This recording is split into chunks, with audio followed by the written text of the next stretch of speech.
Hey everybody, my name is Maya and this is Clocking Out. I hope you're doing well, and if you're not doing well, I hope you're doing better. Today's topic is Black theology and the Black church, and in about 5 to 10 minutes I'm going to describe what it really looks like in the contemporary context. I know that this is a heavy first episode, but it needs to be talked about at the particular time in which we're living in. I am an African American person and I identify as Black. I believe in the Black Lives Matter movement and I am very active within my church. By this time, however, everyone's made it known what their opinion is on police brutality, racial profiling, and overall Black people. Whether you marched in the streets every night, signed petitions, kept yourself educated, or you only put a black square in your profile without adding anything to the conversation. However, something that hasn't really been looked into enough is the Black church along with its theology and how that has begun to evolve as a result of the Black Lives Matter movement. Christianity was not just introduced by white slave owners, for it is a religion that is older than the American white male. Christianity was diffused to Africa by ways of the Silk Road and other means of travel and trade, as ancient peoples took their cultures and religions with them wherever they went. It wasn't completely foreign to the Africans by the time they made their ways over here to America, but there was a switch in the gospel that they heard, which supported their oppression and was designed to keep them enslaved, and the gospel that they created for themselves, which advocated against their oppression and was thought to encourage their freedom. My ancestors hung onto the Christian belief not for the sake of the white man, but for themselves, as they knew that this Jesus that they spoke of knew what it was like to knew what it was like to be at the bottom of the social ladder. He knew what it was like to have his back against the wall. When my forefathers toiled in the fields and were whipped without mercy, they knew they could find comfort in the man who had thorns placed on his head and whose hands were nailed to a cross. When my foremothers were raped and did the housework against their wills, they knew they could cry out to Jesus, a man who knew pain and compassion like none other. When my people were separated from their families, mocked by the white people around them, and harassed to no avail, they knew who would understand, as Jesus was the one who looked out to the jeering crowd and found his mother and a few friends on the cross. That's the Son of God that I believe in. That's the man that I love, because he knows my story and my heritage better than anyone else. He lived it, after all. And when we look at how George Floyd and countless others have died, we see the same situation as Jesus' crucifixion. Held down by a world that never truly cared, left to suffocate while crying out to God. But here's the thing. Jesus didn't stay dead. He didn't stay down under the hold of the nails.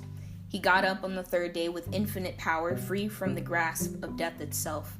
If Jesus is supposed to be our biggest example and empathizer, then that means that we too, as Black people, cannot stay down under the grips of racism and brutality. We too will get up with power and freedom. Our ancestors knew it, and we as their descendants know it too. We're marching it, proclaiming it, owning it, believing it, spreading it, and feeling it, and we won't stop until that day comes. It may seem like the Black church has been more absent in the wake of these current events, but we've been working behind the scenes in our own vineyards, using the influence within our communities, our pulpits, and our organizations to spread awareness and push for political reform. We're not separate from the movement, nor are we indifferent. We're fighting along with it. We're all reaching for the same goal because we're still on the same team. Black theology hasn't changed, it's just showing itself in different forms of expression. However, just as being Black and being Christian aren't mutually exclusive, neither is being active in the church and being a part of the Black Lives Matter movement. For justice doesn't segregate or separate, it unifies. It's difficult though, existing as a Black church in the middle of a pandemic. We can't open like our white counterparts when COVID kills more Black and Hispanic people compared to white people as a result of living in close quarters with the lack of social distancing and the increased prevalence of health issues such as heart disease and diabetes. As a result, we've been thrown into a new society that we were not equipped for when we had the opportunities to be beforehand. My dad and I have been to countless conventions and seminars and all those types of things before COVID hit, where speakers used to talk about the dire need for new technological upgrades within the church to allow it to expand to a larger audience. In addition to the need for social change in terms of shifting from a very conservative, very traditional mindset into one that's more open and a bit more free-flowing, the church was constantly encouraged to address the needs of the changing generations. I believe that it shouldn't take a virus to make us use 21st century technology. It shouldn't take a complete shutdown to eradicate absurdly long services or to have online offering platforms. It's ironic that we had been warned and prodded to prepare for an entirely new dynamic when we could meet in tight, crowded spaces, but because we felt like we had more time, or because we felt like everyone else needed to meet us where we are instead of the other way around, we weren't as ready as we could have been when we ran out of it. So what's the future going to look like for us as a church and as the Black Lives Matter movement? To be honest, I don't know. No one does. Will any changes that we make last? I hope so.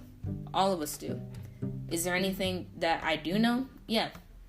This isn't the first time we had to fight like this on the theological and the activist fronts. If God understood us then he understands us now. And if he saw us through then he'll see us through now. And I bet everything on that.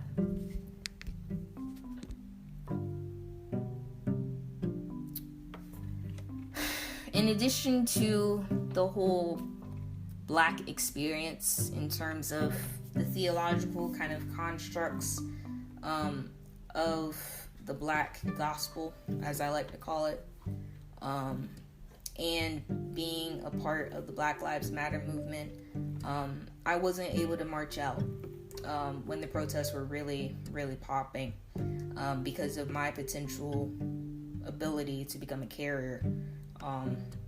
But I did sign a lot of petitions. I did talk to a lot of my friends who were Black and non-Black alike, and we were able to share our experiences collectively. And I think that I've changed in the sense that my outlook as far as what activism is and what the church is has changed and shifted in such a way that it would, that wasn't necessarily there before. I think theologically, at first I was not necessarily selective or exclusive, but more of, this is kind of us and this is what we do. The church is here, but the church is a building at the end of the day. It's a holy place, but it's a building nonetheless. The church really is the people. And the church is wherever God is. And if God is with the people wherever they are and whatever they're doing, then the church is there and the church is everywhere. And so COVID has taught us that we need to not only invest in technological upgrades, and not only do we need to expand ourselves in terms of our own personal thinking and our own personal opinions, to include a larger audience that wasn't necessarily there in our grasp originally, but COVID has taught us that we need to not be so restrictive in terms of what we deem and who we deem acceptable in terms of God's work and God's activity. I think the church has its place in terms of being very holy and holding on to traditions, but at the same time, it's also blocked itself from a lot of gifts and from a lot of people who can do a whole lot of good in the world. And it's somewhat difficult existing as a younger person within the church and the movement. A lot of my friends, or a lot of people that I know in general, don't necessarily identify with the very specific religion, which is okay. I know that some of my listeners may not identify with the very specific religion, and that's totally cool. This is just me speaking out, and including kind of a section of people that haven't necessarily been talked about a lot in terms of the church right now. And it may seem like the church is very quiet, but it's not. We're doing our work where we need to do our work. And yeah, it's taken us a while to kind of get there and to get to the same place as everybody else, but we're getting there and we're doing our part behind the scenes. So you gotta trust us, and we gotta trust you. And it is somewhat difficult being a religious person and a spiritual person when a lot of people are just very spiritual or neither of those things. And there are a lot of questions that I have for God and for myself, especially dealing with suffering, and why we have it, and why some people have more of it than others. But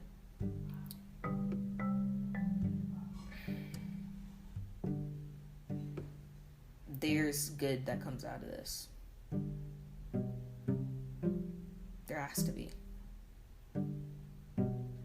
We can't go through all this kind of suffering and perpetual loneliness associated with COVID and quarantine, because technically we're still quarantining, even though we're in phase 1. No, not phase 1, sorry, phase 2, but like we paused it. Kind of a long story. But anyway, there's got to be something out of this.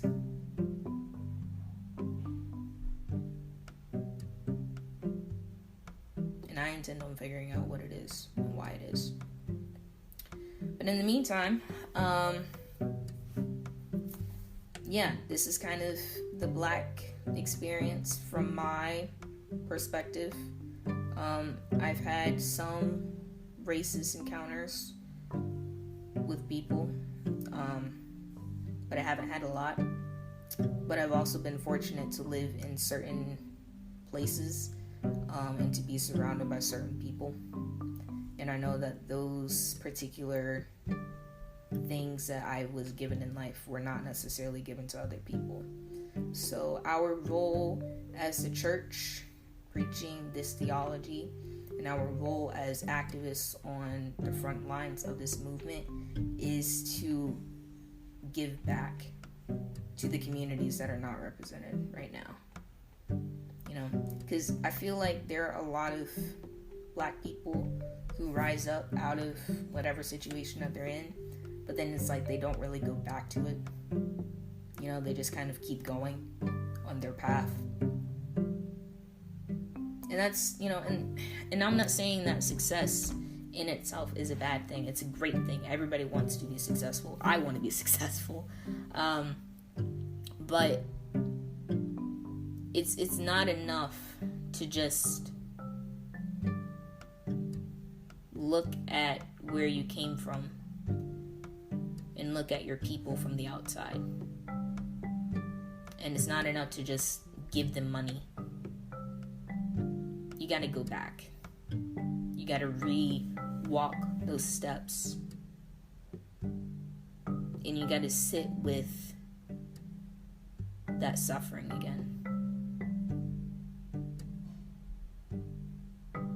You gotta sit with the life that you had before. The life that your parents had before. The life that your grandparents had before. It's not enough to just get a really, really, really nice education and to not do something with it back home. It's not enough to become super rich and then only give like 1% of your profits to the low income communities. You got to go there. And you got to be at the forefront of how that funding is distributed. You got to be there at the food trucks for the hungry people. You've got to be there and do that work. And I say that more to myself than anybody else. Like I said, I've been pretty fortunate in my life, but I know that there are a lot of people that have not in the same way as me. So I intend to go to the best schools and to get the best education. I intend to do as best of a job that I can in whatever I'm supposed to do. But I intend to come back. And I intend to sit down and make those educational reforms. I intend to walk through my old high school and to see how it's changed and to see what more can be done. I intend to drive those food trucks to the food insecure and to volunteer at the local charities and to talk with people and to fix things. Even if I don't stay.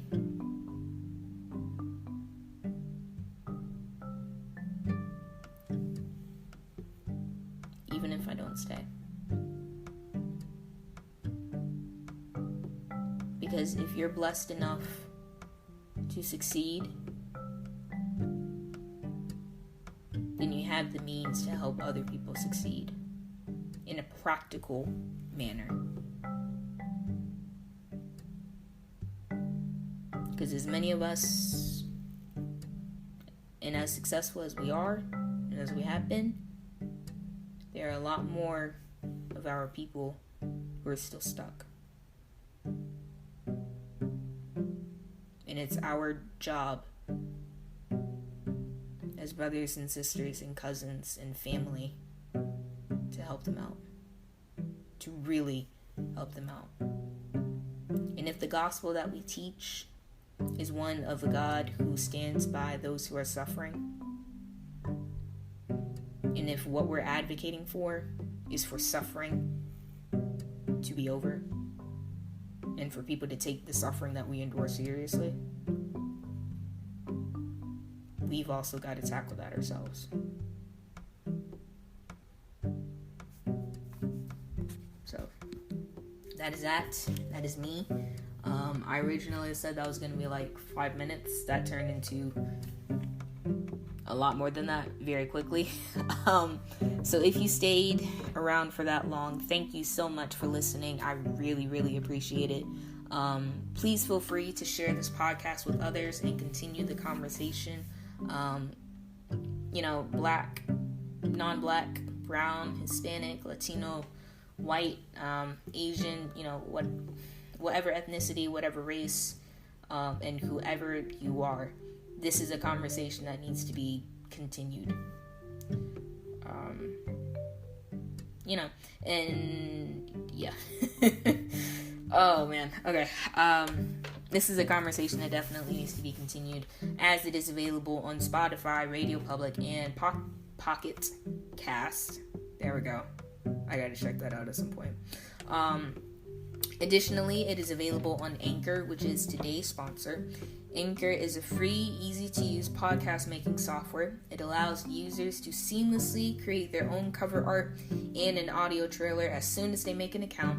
As users go through the podcast-making process, they are able to add music to their episodes, collect sponsorships, grow on other listening platforms, and more, all for free.